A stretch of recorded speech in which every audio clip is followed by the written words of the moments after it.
I'd like to call this meeting to order. Good evening. I am the chair of the Board of Appeals on zoning, and I call this meeting to order. Secretary, would you please take roll call? Sure. Member Copeland. Member Gale.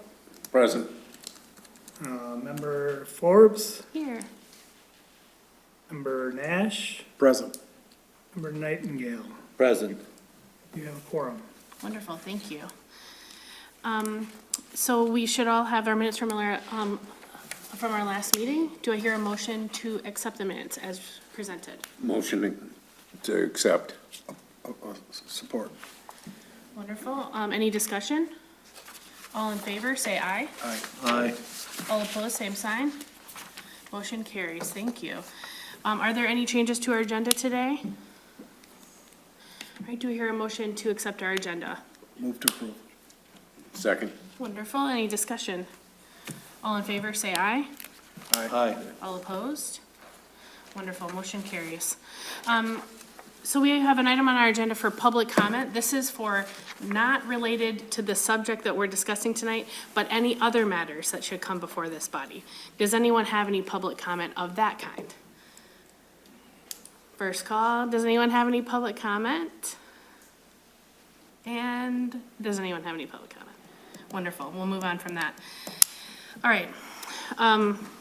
For new business, the function of this board is to provide zoning flexibility. The action of the board can be an interpretation, which involves an interpretation of the zoning code text or a zoning district boundary. We may also issue a variance, which is an appeal to vary from the strict application of the zoning code.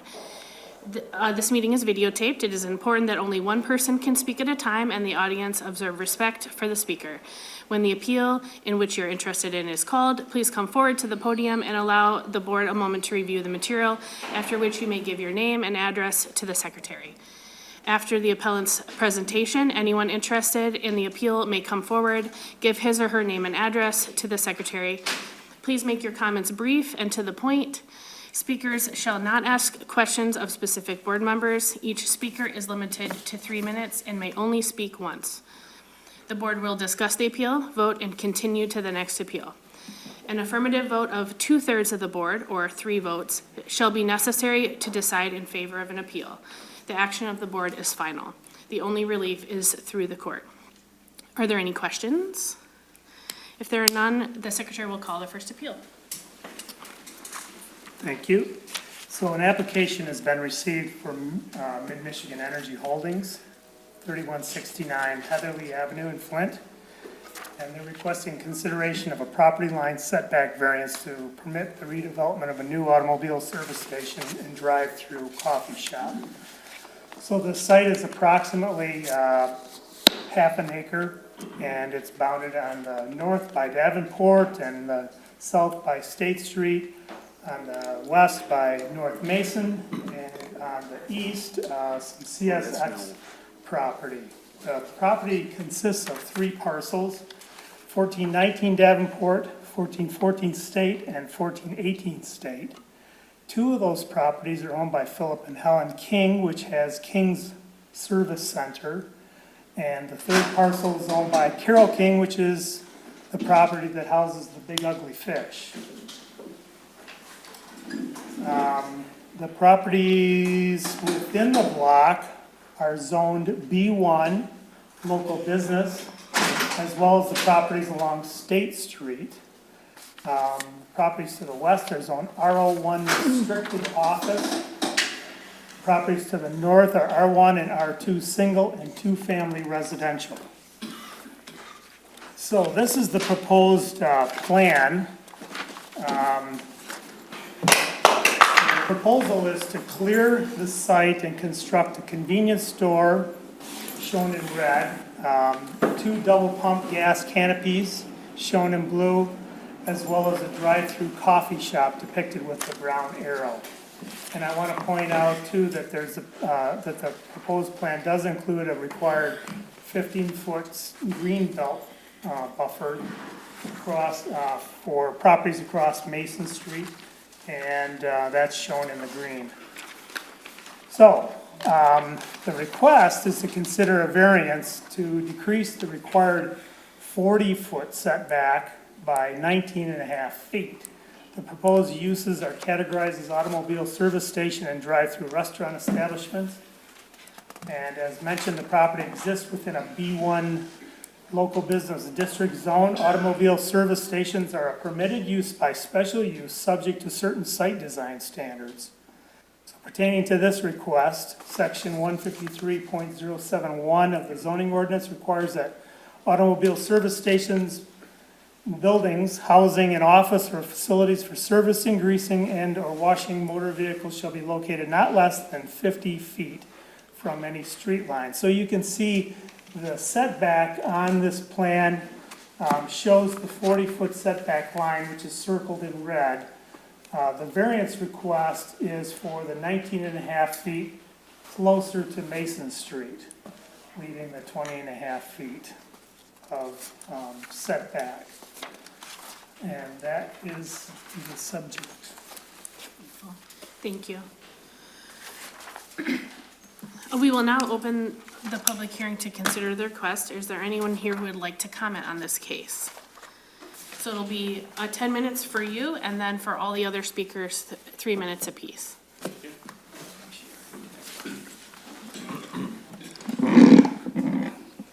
Dennis Menashat, William A. Kibbe and Associates. I'm the engineer for the project. Appreciate all of you making it here tonight. So for us, the crux of the issue is the definition of an automotive service center. If you look at the site currently, what's there is definitely an automotive service center. What we're proposing is a convenience store with some gas pumps. So we consider ourselves slightly aggrieved by the definition because the ordinance does not have gas station convenience store. In terms of what we've got here, we had to make the frontage of the property on Mason Street because we needed a 120-foot minimum. So that puts the setback off of Mason Street at 40 feet, which currently is in compliance. The existing service station that's there meets that requirement. But when we look at the definition of, how come I lost where I was at here? Oh, here it is. Servicing, greasing, and/or washing. Well, that's what's going on there now. Once that's gone and we put in a convenience store, there is no servicing, greasing, and/or washing. So the only thing that fits in that definition is the fact that the building has an office. Well, every building probably has an office. So is every building going to be considered an automotive service station on this site? All we're looking for is relief from that 40-foot setback so that we can get a decent-sized building in there. That's probably the smallest convenience store building that we could probably get onto that site and actually have it still be functional. So we've accommodated the 15-foot greenbelt requirement, and I could make another argument about that, but I'm not going to at the moment. But it's pretty simple. We need to have that building in there so that we can make this work. And we just don't think that the requirement for the 40-foot setback should apply to a convenience store the same way it applies to a true automotive service center. And that's what we're hanging our hat on. Thank you. Thank you. So the way that I think we'll do it for the rest of our public speakers are, no need to stand up and go in a line. We'll just let one person go, and then as they sit, the next person can stand up, and we are going to be timing. So does anyone else have any comments? I got a question. Wait, You can't ask questions right now. Can't question him? No, we're in a public hearing. We're in Oh, public okay. hearing. we'll wait till we're, Gotcha.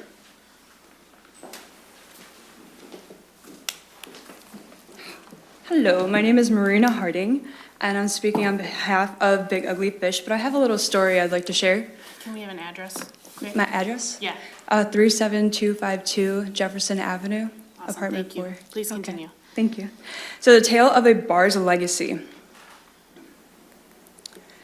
So once upon a time in the early 80s, there stood a neighborhood bar in the corner of North Mason and State Street on the west side in the city of Saginaw, Michigan. Painted with red with white trim, the appearance of a typical barn, stood the Colonial Inn inscribed in Old English font. A charming, charismatic man filled with words of wisdom, Wesley Harding, otherwise known as my grandpa, opened the Colonial Inn doors. His wife, my grandma, Jane Harding, smitten by my grandpa's charm, overflowed with love, patience, and support. My two uncles, Uncle Wes and Uncle Tom, they spent countless hours behind the bar serving and creating memories with the patrons that soon became family. A few years later, on a rainy day in May of 1985, a matchmaker and mutual friend, Kathy DeVilla, set up a blind date with her coworker and the owner's youngest son, my dad, Rob Harding. And it was on that same rainy day in May when a beautiful woman with a captivating aura, kept it simple in jeans, arrived at the Colonial Inn to meet my dad for the first time. 4 years later, in the fall of 1989, they got married. And that woman, that beautiful woman, became my mom, Sherry Harding. So in the early 90s, my brother and I were born. And it was on Sundays that my parents would take my brother and I to visit my grandparents at the Colonial Inn. I have core memories of flipping through the jukebox, playing songs that would later contribute to my versatile taste in music, sitting on my grandma's lap, eating freshly popped popcorn with the NASCAR playing on the small box TV that hung from the ceiling in the far corner, feeling so cool when I got to use the pop gun to pour myself a Sprite, and feeling extra lucky when my Uncle Tom would let my brother and I pick out a bag of chips that were for sale for 50 cents clipped on a wall rack behind the bar. And all the times I would sneak into my grandpa's office to steal his felt pens because I thought they were the coolest pens ever. So my parents and I would go there after hours to help decorate for Christmas, New Year's Eve, and Halloween holiday parties my grandpa hosted at the Colonial Inn. And on Christmas Eve, Santa Claus, played by Ed Spiker, he made special visits from the North Pole for many, many years. And my grandpa also kept the Colonial Inn doors open way later than any other bar in the area. And it was for the patrons that didn't have any family or anywhere to go for the holidays. So you see, the Colonial Inn is an extension of my family home, and the patrons became our family. Unfortunately, as the years went on, bankruptcy did close the doors of the Colonial Inn, but the story did not end there. Because in the months of 2006, Mike and Susie Hanley breathed life back into this barn-looking neighborhood dive bar. The red was painted forest green and the white became an earth tone brown, giving it a warm, welcoming appearance. Windows were added up to open up the inside and natural light, Hit the 3 minutes. and I'm an so outdoor sorry. patio was later added to accommodate the COVID, I'm the sorry. pandemic. I'm sorry. Oh, that's that I have to fine. cut you off, Yep, but it's, that was wonderful. okay, Thank you so much. sorry. Don't be sorry. I just stand by on my ancestors' behalf to not tear down this place. Thank you. Thank you. I appreciate it. Good evening. I'm sorry I don't have much voice. My name is Stella Thalen. I live at 205 North Carolina, across from the Button Fish Library. I've been a patron of the Big Ugly Fish for quite a while, but I'm also a former member of the zoning board. So first of all, I have a question. I attempted to email Mr. Golan. He is not here, or is this Mr. Golan? My email, although it was exactly what I saw, was refused permanently. So I sent a letter, and I had to give it to a person to make sure that you received it. Did you receive that letter? Okay, thank you. The other question I have, or comment that I have, is we all drive down State, Davenport, Mason, Woodbridge a lot. And as you know, there was just a terrible traffic accident at the corner of Court and Woodbridge as we came in today. But I'm looking at that variance and that green belt, 15-foot green belt instead of 40 feet. That's not much of a green belt, in my opinion, especially for the people who do live across the street. And that neighborhood is still mostly homes and apartments, some single family and some double family. I know there are some people here who are single family homes within a block or so. And I know that they would like to dispose of the property and use it in a different way, but I would hope that they would be able to do something that would allow us to keep the bar. And if we can't keep the bar, then it would be nice if there was another place where we could move, because what's inside that bar is irreplaceable, the memorabilia that's up there. So I know it's not just about the bar, but I would be concerned about the variance. And think about those neighbors neighbors who, once you've got a building like that getting close to you, you know what happens. The neighborhood, deteriorates around it because of the lighting and the noise. That's my comment. Thank you. Thank you, Stella.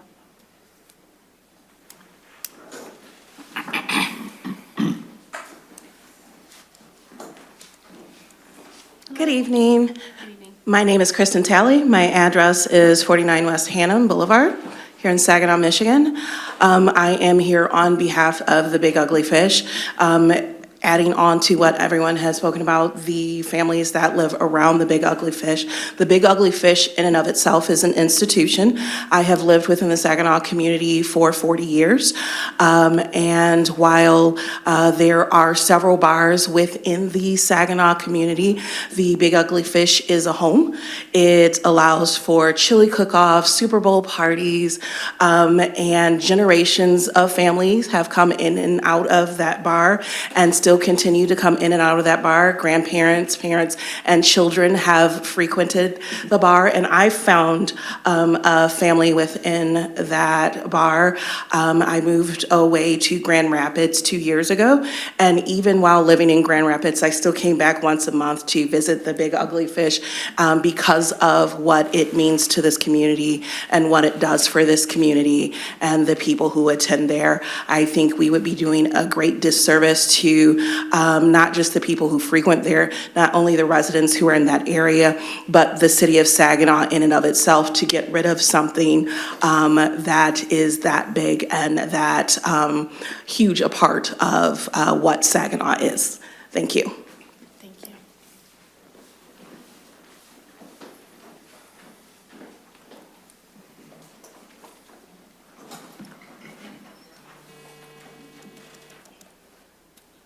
Good evening. My name is Ross Crawley. I live at 2216 North Woodbridge. That's just around the corner from the Big Ugly Fish. I've been a patron there for the better part of the 18 years that they've been open, and I found that it has become quite the pillar of the community. It is a very lively and therapeutic, in a way, place that people come and enjoy themselves, a beer and conversation, which I think helps the diversity of the clientele and all that enter those doors. I was in the petroleum equipment business in the late 80s and mid 90s when we had to do a lot of gas stations and places like that had to redo their tanks to double line. And I did call on Wally King and worked for a number of years to try to get him to upgrade to keep his business on Davenport. Finally, we were able to do it at a very inexpensive price, but late in the game. It was less than a year before the deadline in the end of '95 came about. I don't know, but I'm sure to some degree that the proposed owners have addressed the environmental concerns because the Big Ugly Fish sits above the original gas station of Wally King that he moved up to Davenport after it was completed. And in putting the patio in around that, people that did that struck a gas line or an oil line, and it spurred out. And I'm sure that 55 years ago, knowing how cheap or frugal that Wally was, that he did not move those gas tanks out when the fish was burned. So they're probably more than likely still underground, and that is considerable expense to clean up, these days. I don't know if that's been addressed, or the easement of the railroad that comes right through the middle of the property, which the railroad has easement, and if they were to claim that easement, can be a considerable issue on that. And I would like to know if anyone has answers to those two questions. And I would like to continue it to be my corner tavern public house, and it's within walking distance, which is it's my evening constitutional, shall I say. And I would appreciate if the folks here can address those issues that I've raised. Thank you. Thank you, sir. All right, do we have any other comments?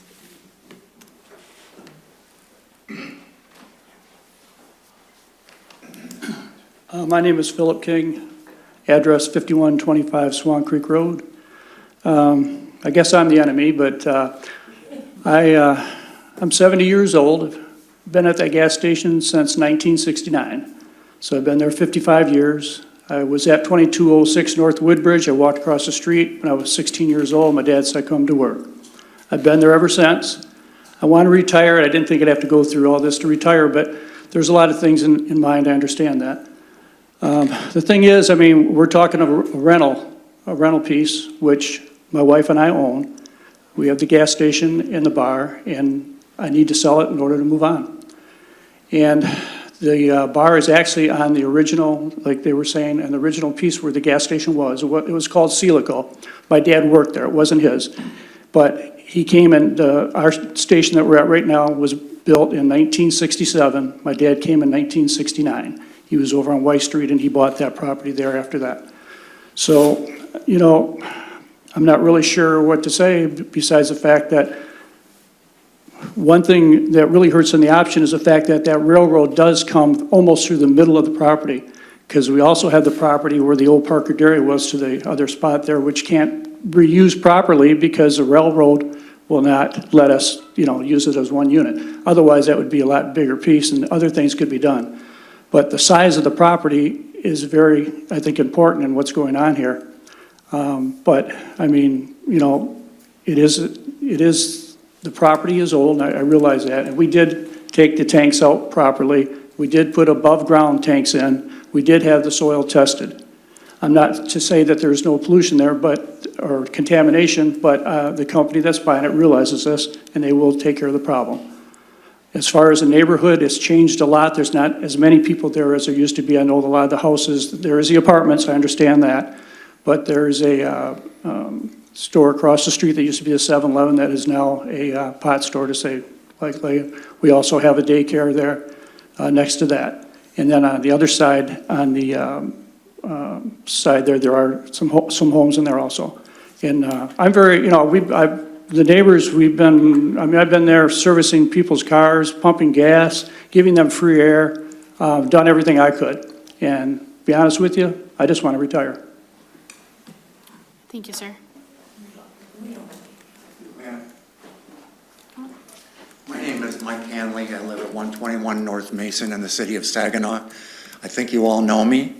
I'm here to encourage you to not grant this variance because it's not the best land use for the area. A number of people that we went through the neighborhood, friends did, and quizzed people, and they were not comfortable with a service station of this size in this area. And I want to say my friend, I emphasize my friend, Phil King is here, and I want him to have a happy ending too. I believe those things are both possible, but if you grant this variance, the place called the Big Ugly Fish, which everybody thinks is my place, really belongs to Phil and the Kings, and it will be demolished. I'm going to try to leave it at that, but just let me give you an example. In June of last year, we were featured in the Breeder's Digest.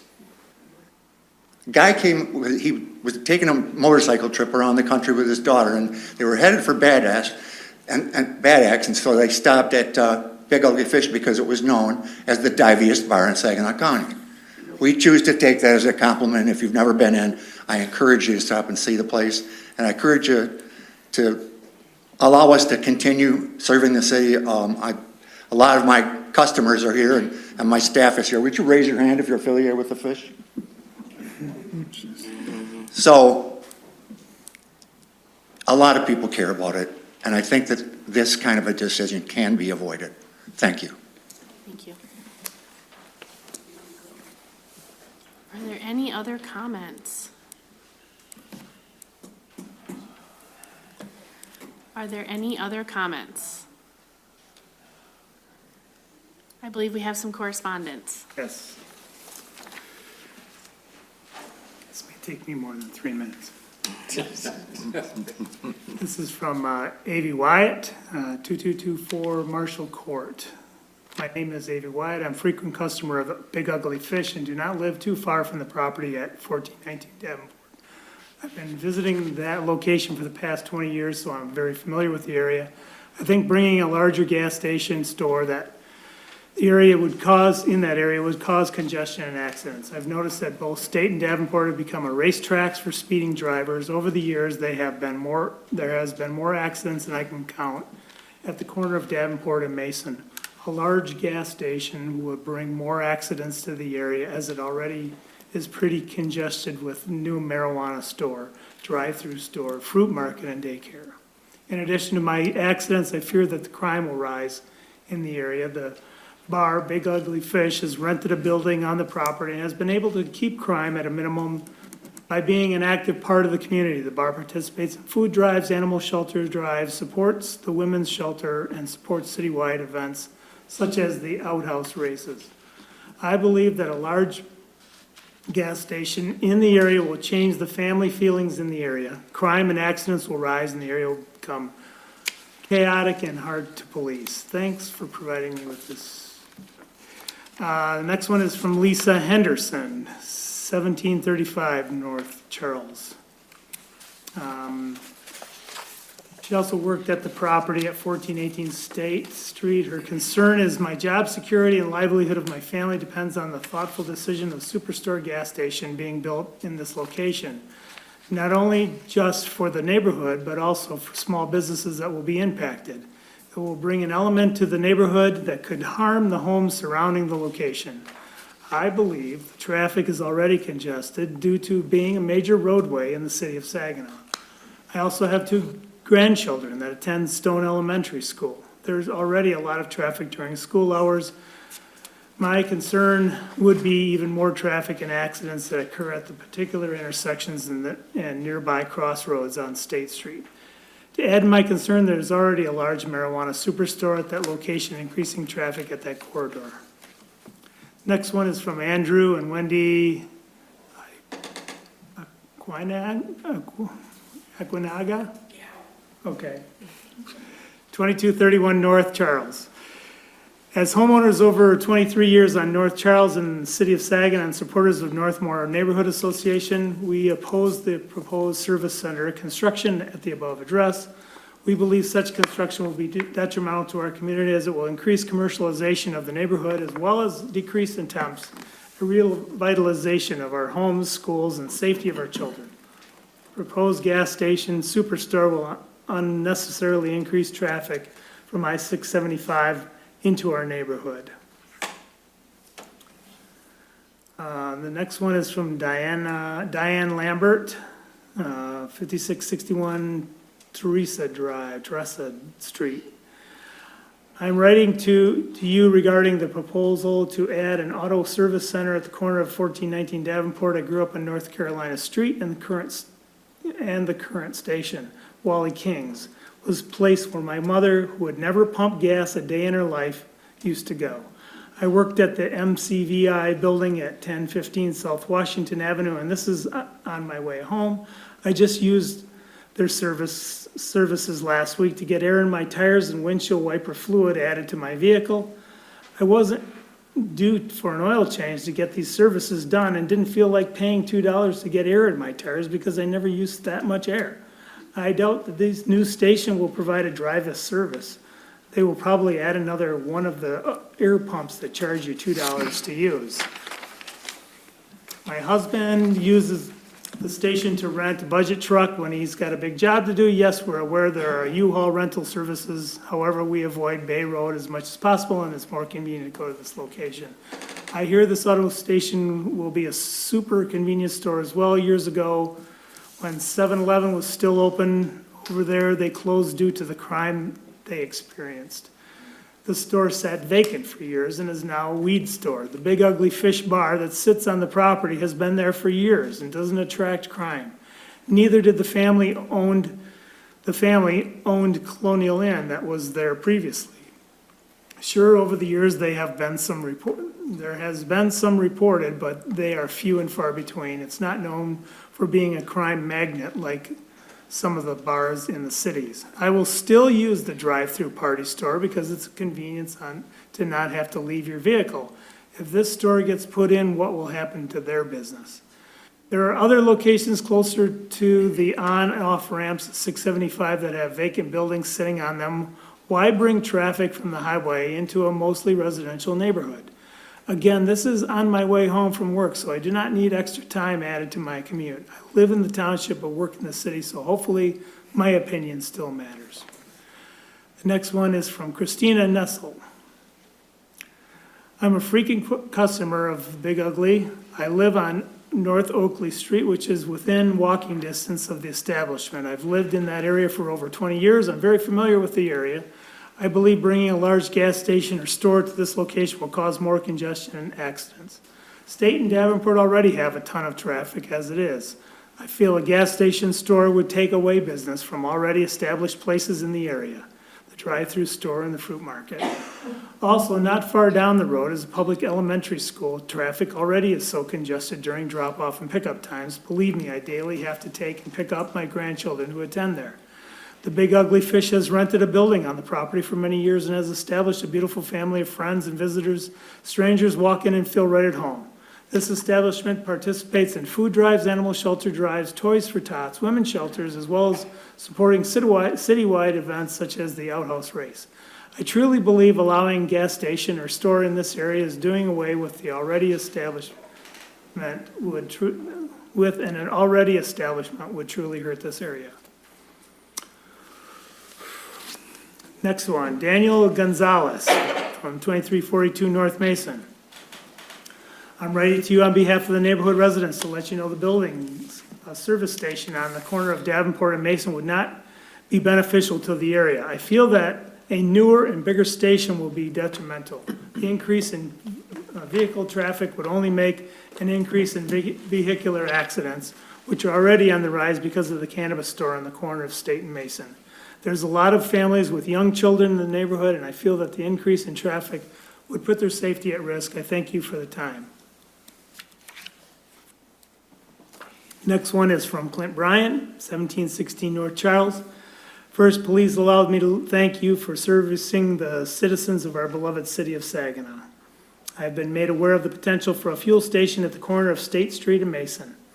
Having the ability to serve our community in several capacities has guided my decision to pen the communication of opposition for the proposed fuel station. As a concerned citizen, one matter of concern would be the funding source for the proposed fuel station. The funding source is tied to an investor on Hamilton Street, which many of us have fought to combat. In a mixed-use yet strongly residential area, the cancer would spread further. This investment is not beneficial for the Saginaw at large or the neighborhood. Thankfully, the business owners of Hamilton Street have been generous enough to levy additional resources upon themselves. Further, the addition of cameras have proved beneficial to reduce the element of crime and improve the quality of life. Another concern would be the increased traffic and accidents caused by a major corridor of the city. A traffic study is paramount.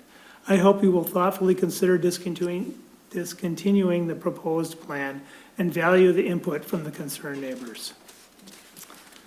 And two of these have gotten up and spoken, so that is all I have. Wonderful. Is there anyone else who would like to give a public comment? Wonderful. And that, with that, I will ask that that I hear a motion to close the public hearing. So moved. Support. Discussion? All in favor, say aye. Aye. Any opposed? Same sign. Motion carries. Now, to be able to have some discussion, I would call for a motion to support the variance so that we can talk about it. So moved. Do I hear a second? Second. Wonderful. Do we have any discussion?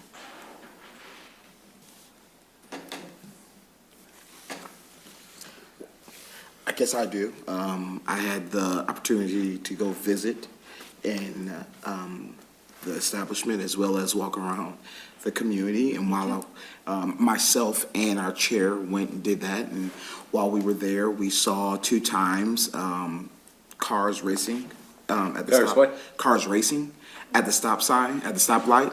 And then also when we were on our way back, we heard a big boom and there was a hit and run right at the Big Ugly Fish while we were knocking on doors, talking to residents. So that has really caused some concern for me. When we did talk to the community, there was this split of they can see the benefit, but at the same time, a big concern was the traffic that would come into the community, the disruption to the neighborhood that this can impact. And so for myself, that was really impactful for me to see. Not only did I hear it from neighbors, but I actually saw it myself with my eyes to see the increased traffic that is going on in that area right now. Yeah, I mean, I will say that that was perfectly said. I think that we heard a lot of mixed opinions, and I think that in both directions, there is a tremendous loyalty and care for the people that are involved, but in terms of the aspects that we're concerned with here today, which is things like traffic and, you know, going along with the vibe of the neighborhood, things like that, I agree that I heard a lot of concerns around what would happen to traffic, pedestrian and vehicular. And so I agree with your summary. Thank you. Does anyone else have any comments? Could I be allowed to address that? No, well, unless we want to go out of order and you want to ask him questions. No, sorry. Madam Chair, can I ask staff a question? Sure. Can you explain to the audience the steps they have to go through with the next phase going to city planning? And there also has to be a state traffic study before everything's approved, Yeah, correct? That's a good question. So, yeah, we're sort of doing this backwards. Normally, you would go to the board or the planning commission with a site plan proposal. And in this case, this would be a special use permit, so there would again be a public hearing and consideration of it. And then for special use permits, there are typically more standards imposed, and the planning commission can impose those kinds of standards, like a traffic study or that sort of thing, to occur. In this case, the applicant wanted to find out whether or not the setback variance would be approved first before they took it to the planning commission. And then one more just to add off of that, because this is on state highways, they're going to have to work with MDOT, which I think was spoken about in Bob's presentation. And so MDOT could also, the Michigan Department of Transportation owns the 2 state highways, State and Davenport. So they could also impose other regulations like a traffic study. Wonderful, thank you. I do, Madam Chair, I have a question regarding that. So with my statements about what I saw with traffic, that could have been answered prior to that even coming to me if the applicants would have gone through the proper process of getting the assessment done prior to coming to us? Yeah, I mean, it's totally up to them if they want to do that. They have the right to proceed as they did. Gotcha. Thank you.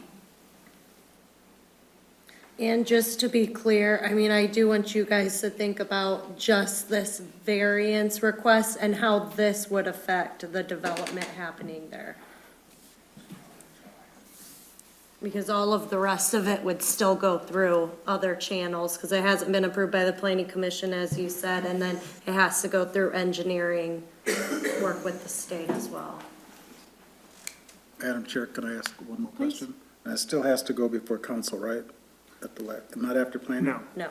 Okay. All right, are there any other discussion items, gentlemen? All right, if there's no more discussion, I would call for a vote. So just a reminder that each person needs to state the reason why they are voting for or against the proposal. All right, And that the motion on the table is to approve. yes, thank you. Okay, so, Member Copeland. I would have to be first. Me too, I think the same thing. So we have A through D in the packet for your standard for judging appeals and Oh, variances. no. Oh, no, I got it. I said, Oh, why did I okay. have to be first? Okay. Mine would just be, I would be voting against due to A, the proposed use of such location, size, and character that it will not be in harmony with the appropriate and orderly development of the surrounding neighborhood.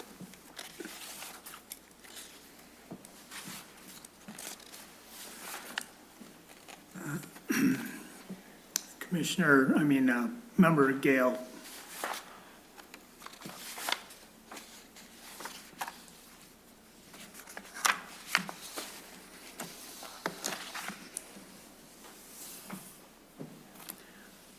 Oh, 50 years working and selling to restaurants and bars. I should not have come to this, honestly. I'm so,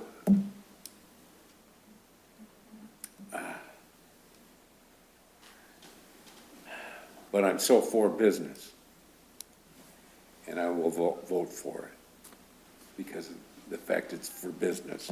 And not that I'm against Big Ugly Fish, but the restaurant and bar business is dying because of COVID.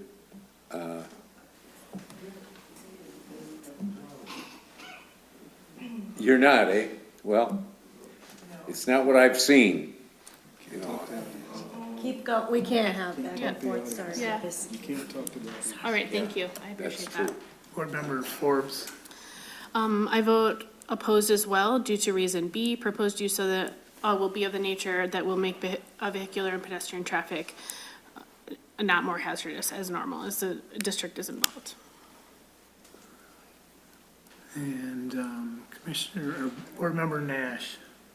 I would vote no, only because of the congestion and traffic in the neighborhood, altering the neighborhood. And finally, Commissioner Nightingale. Excuse me, I am totally opposed to it. The biggest concern is traffic flow. As, you know, the audience has reiterated, as we've discussed, as everybody is fully aware, we have two major thoroughfares, state highways. The area is congested as it is with schools and pot shops and everything else. It just does not make sense based on safety issues and concerns. I understand the structure would probably be beneficial, would generate tax monies or revenues for the city, but physically, it just doesn't fit that particular piece of the puzzle. Thank you. Okay, the vote is 1 yes and 4 no's, so the motion dies. Okay. Do we have any old business before us this evening? All right, with that, I will ask for a motion to adjourn. Motion to adjourn. Second. All in favor, say aye. Aye. We stand adjourned.